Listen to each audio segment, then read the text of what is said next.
So I thought I would do a little video about the worst things that have ever happened to me in property, because I just think, I don't know if you agree with this, but on Instagram, it's so easy for everyone to like, you can just basically post what you want, and everything looks perfect, and everyone looks like they're doing loads of things. And the reality is, most people have bought one house in their life, and they're called thingy property developer, and you know, I just think actually we need a bit of honesty. So I thought I would talk about things that have gone wrong, and just to learn from, really. So I've been investing for 6.5 years. I have purchased over 30 properties, and sourced about 30 as well. And the worst things that have ever happened to me in property, I would say, number one, the biggest and worst thing that's ever happened is I did a flip on a bungalow, and the sale was agreed, so someone was buying it. And then the agent went round for something, I can't remember what they were doing, but they'd gone round and basically the property had been broken into, absolutely trashed from top to bottom. Like someone had gone round with a hammer and literally like just wrecked the place. And then I'd done it with a joint venture partner. So they were in charge of like finances and insurance. And they hadn't insured it for being empty for more than 30 days, because most insurance, you've got to be careful with this, they only insure if the property's tenanted. But because it was a flip, it had been vacant, you know, for X amount of months. So the insurance wouldn't pay out. So we now had this property, the sale fell through, needed a full refurb and no insurance payout. So that was horrific. And I felt like the world was going to end and I'd never invest again.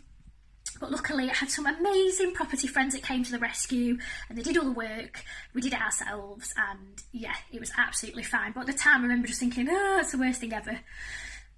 Second worst things ever happened to me, just getting in arguments with builders and like not being able to sleep because they've been really threatening with me, and like just really horrible things where, yeah, I won't wish it up on anyone really, where I've just been like knowing that they've absolutely shafted me, but really scared to take them on because I know they're not very nice people. And I actually, I took them to court, like I did a small claims, and when it came to it, to actually go into court, I didn't turn up because I was so scared, but they didn't turn up either, so if I had have gone, I would have won, but I was just too scared, and I thought, you know what, they know where all my houses are, and they are the type of people that will smash them up, so I just thought, I walked away from that one. That was a horrendous time in my life. Luckily I've got beautiful builders now who I've been working with for like the last 3 years, who I just adore. We've got an amazing relationship, but I had to really go through some awful people to find the amazing builders I've got now. And then the third worst thing that's ever happened, HMOs. So I had HMO, and it was a 6-bed, and it was mixture of like, I think there were some workers and there were some people, I think they all started as workers, and then one of them got made redundant and maybe another one was off on sick or something. And I remember they'd obviously had a conversation between themselves, and they just decided they wouldn't pay rent. And then all of a sudden, a 6-bed HMO just stopped paying rent. And they didn't care, because they just worked the system then. So I had to basically evict all 6, and they were all in arrears and they didn't pay. And that was, again, it wasn't, I mean, it wasn't a grand scheme of things, it's nothing, but at the time I remember it just being really frustrating and really annoying that people would do that. You know, people would go to those lengths just to be arseholes, really.